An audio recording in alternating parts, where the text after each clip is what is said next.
प्रिय दर्शकों, नमस्कार। आज मैं आपको आपके लग्न कुंडली में जो राशि बनी है उससे जुड़ी महत्वपूर्ण जानकारी देने वाला हूं। किस तरह का प्रभाव आपके लग्न में बनी राशि से आपके जीवन पर पड़ेगा, ये बहुत ही एक रोचक विषय है और आप देख पाएंगे कि इसका प्रभाव आपके जीवन पर 100% मिलता नजर आएगा। काल पुरुष की कुंडली आप जानते हैं मेष लग्न की होती है। इस लग्न से आपका संबंध किस प्रकार का बना है, वो कौन सा भाव है काल पुरुष की कुंडली का जो आपके लग्न में उदय हुआ है, ये आज मैं आपको बताने वाला हूं। उसका प्रभाव मैं आपको बताने वाला हूं और आप निश्चित ही इस प्रभाव को अपने जीवन काल में अवश्य से ऑब्जर्व कर पाएंगे। अब यहां पर बस एक ही बात है कि जो मेष लग्न जिनका है वो उनके लिए तो काल पुरुष की कुंडली समान ही होती है। तो जो जो बातें रहती है एक सामान्य कुंडली में वो सभी आपके ऊपर लागू होती है। आप ये बोल सकता हूं मैं कि एक मेन यूनिट आप ही है, आप ही से आगे बढ़ करके सभी जो प्रभाव है वो प्रारंभ हुआ है। इसीलिए मेष लग्न के लिए, जिनका मेष लग्न होता है यानी लग्न कुंडली में लग्न में एक अंक लिखा है, तो आपके लिए जो प्रभाव है वो यथावत उसी प्रकार के रहते हैं और आप ही सभी को मतलब एक प्रारंभिक जो एक शुरुआत है आपसे ही हो रही है, तो आप ही एक शुरुआत कराने वाले प्रमुख बन जाते हैं। एक प्रमुखता वाला गुण आपके अंदर बढ़ जाता है। और बाकी तो इसके जो गुण है उस पर मैं नहीं जा रहा हूँ, केवल काल पुरुष की कुंडली से आपको अवगत करा रहा हूँ। आप देखिए, बाकी अन्य सभी ग्रह सभी जानते हैं कि काल पुरुष की कुंडली जो होती है मेष लग्न की होती है। तो मेष लग्न की कुंडली होती है। तो अब आप देखिए आपके लग्न में कौन सा भाव काल पुरुष की कुंडली का उदय हुआ है। मतलब आप समझिए कि किन्हीं का वृषभ लग्न है, तो वृषभ लग्न काल पुरुष की कुंडली में कौन से भाव में आता है, तो वो दूसरे भाव में आता है। दूसरे भाव किन चीजों को दर्शाता है? दूसरा भाव धन का है, कुटुंब का है। ऐसे व्यक्ति के अंदर आप ये देख पाएंगे कि ऐसे व्यक्ति को अत्यधिक मात्रा में धन कमाने की एक लालसा रहेगी, धन कमाने की एक मतलब ऐसे व्यक्ति को ललक रहेगी। अधिक से अधिक धन ऐसा व्यक्ति अर्जित करना चाहेगा, सुखपूर्ण जीवन जीना चाहेगा, अपने लिए नहीं अपनों के लिए भी करना चाहेगा। ये प्रभाव दूसरे भाव का होता है, तो इसलिए ऐसे व्यक्ति के अंदर वो भी रहेगा। इसके अलावा अब अगर किन्हीं का 3 का अंक उदय होता है तो 3 का अंक तीसरे भाव में आता है। मेहनती व्यक्ति रहेगा, कम्युनिकेशन बातचीत की श्रेणी जो शैली होंगी बहुत अच्छी होंगी। तीसरा भाव क्योंकि उन सब चीज़ों से जुड़ा हुआ है, तो ऐसा व्यक्ति अन्य लोगों से जुड़ना चाहेगा, कुछ लिखना, ड्राइंग करना, पेंटिंग करना, मैनेजमेंट क्षमता, ये सब व्यक्ति के अंदर बहुत अच्छी रहेगी। ये सामान्य बातें बता रहा हूँ, आप इसको विस्तार दे सकते हैं। मैं केवल छोटी छोटी पॉइंट की बातें बता रहा हूँ। जिस भाव से जिन बातों का विचार कर सकते हैं वो आपके जीवन में महत्वपूर्ण रोल निभाएंगी। अब इसमें सवाल आपके मन में आ सकता है कि अगर अष्टम भाव उदय हो तो कैसा होगा, उस पर भी आता हूं, लेकिन चतुर्थ की पहले बात करते हैं। चतुर्थ भाव सुखों का होता है, तो जिनका कर्क लग्न होता है सुखों की चाहत इनके अंदर अधिक होती है। प्राप्त होगा नहीं होगा वो अलग विषय है, सुखों की चाहत अधिक होंगी, सुखपूर्ण आराम पूर्वक जीवन जीना चाहेंगे। ये स्वभाव चतुर्थ भाव माता को दर्शाता है, माता के अंदर सभी की केयर करने का स्वभाव होता है, तो कर्क वालों के अंदर सभी की केयर करने का स्वभाव रहेगा। ये छोटी छोटी बातें बता रहा हूं लेकिन महत्वपूर्ण है, किसी के विषय में ये बहुत सी बातें दर्शा देती है। अब बाकी तो आप सभी प्रकार से देखिए, इसमें प्रमुख बात करते हैं छठे भाव की।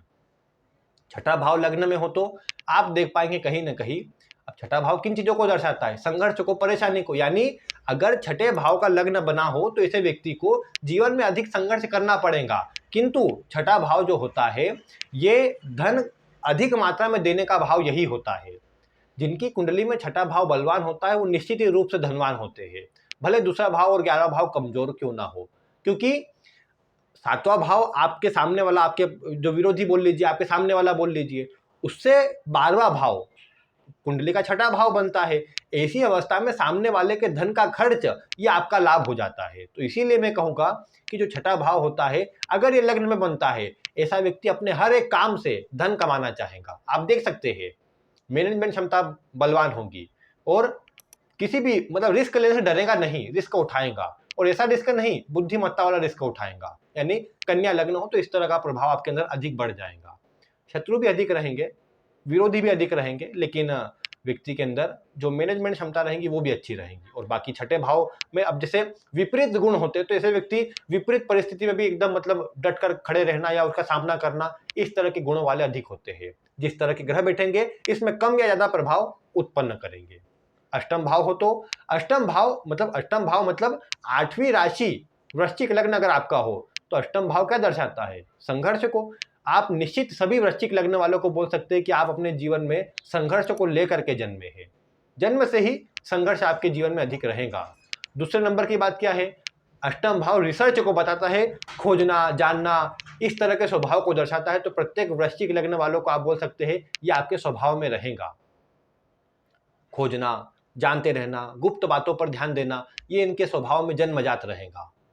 और अष्टम भाव राजनीति को दर्शाता है। राजनीति में से व्यक्ति प्रवीण होते हैं, मतलब एक विशिष्ट स्थान रखते हैं। अष्टम भाव जो होता है ये जमीन के अंदर से निकलने वाली वस्तुओं को दर्शाता है। जमीन से प्रमुख इसका संबंध बन जाता है, तो ऐसे व्यक्ति को जमीन से लाभ भी होता है। तो ये भी आप बोल सकते हैं। मतलब एक राशि से मैं केवल आपको हिंट दे रहा हूँ किन किन चीज़ों को आप देख सकते हैं, तो वो चीज़ें इनके अंदर स्वभाव में होती है। और जैसा मैंने कहा, रिसर्च की प्रमुख क्वालिटी होती है हर चीज़ को खोजना, जानना, ये इनके स्वभाव में होता है। संघर्ष थोड़ा रहता है, लेकिन अब ग्रह अवस्था जिस तरह की हो उतना संघर्ष रहेगा। पूरी खराब स्थिति हो तो फिर ज़्यादा बढ़ जाएगा। मतलब अन्य के कंपैरिजन में आप बोल सकते हैं वृश्चिक वालों को संघर्ष अधिक होता है। इसके अलावा अन्य जो भाव बने हो उसका प्रभाव आप देख सकते हैं। 12वां यानी मीन राशि आपकी बनी हो, तो मीन राशि 12वें भाव की है। कल्पना, आध्यात्म और मन में दुविधा, थोड़ा शांतचित होकर बैठे रहना, क्योंकि 12वां भाव है। 12वां भाव ध्यान साधना आदि को भी दर्शाता है, तो उन चीज़ों में व्यक्ति की रुचि रहेगी। ऐसा व्यक्ति उन चीज़ों को अधिक सोचेगा। कल्पनाशीलता अधिक होती है। सोने का भाव है, आराम पसंद जीवन चाहते हैं, दूसरों के लिए अच्छा करना चाहते हैं। दान का भाव यही है, परोपकार का भाव यही है। तो ऐसे व्यक्ति परोपकार करना चाहेंगे, दूसरों की सेवा करना चाहेंगे। ये प्रमुखता से आप देख पाएंगे जिनका भी मीन लग्न बना हुआ हो। तो इसी प्रकार आप देखिए आपकी कुंडली में काल पुरुष की कुंडली का कौन सा भाव आपके लग्न में उदय हुआ है। जो लग्न में उदय होगा उसका प्रभाव आपको आपके जीवन में देखने को मिलेगा। तो उसी प्रकार आप मतलब उस भाव के गुणों को जोड़ते जाइए। जैसे 9वां भाव आता है तो भाग्य, धन, धर्म, ये सब आपके स्वभाव में रहेगा। कहीं ना कहीं दूसरों के लिए अच्छा करना, परोपकार करना, वो स्वभाव में रहेगा। तो ये आप जोड़ते जाइए, जो भी भाव जोड़ता है उसको जोड़ लीजिए। आप 100% एक सही प्रभाव पे पहुंच जाएंगे, अपने व्यक्तित्व को और अच्छी तरह जान जाएंगे। तो उम्मीद है आज की छोटी सी वीडियो आपके उपयोगी सिद्ध होंगी, आपके काम आएंगी और आपको पसंद आई होंगी। वीडियो पसंद आई हो तो आप इसे लाइक करें, अन्य लोगों तक शेयर करें और ऐसी ही वीडियो देखने के लिए चैनल को सब्सक्राइब करें। आज की वीडियो में बस इतना ही। वीडियो देखने के लिए आपका बहुत बहुत धन्यवाद।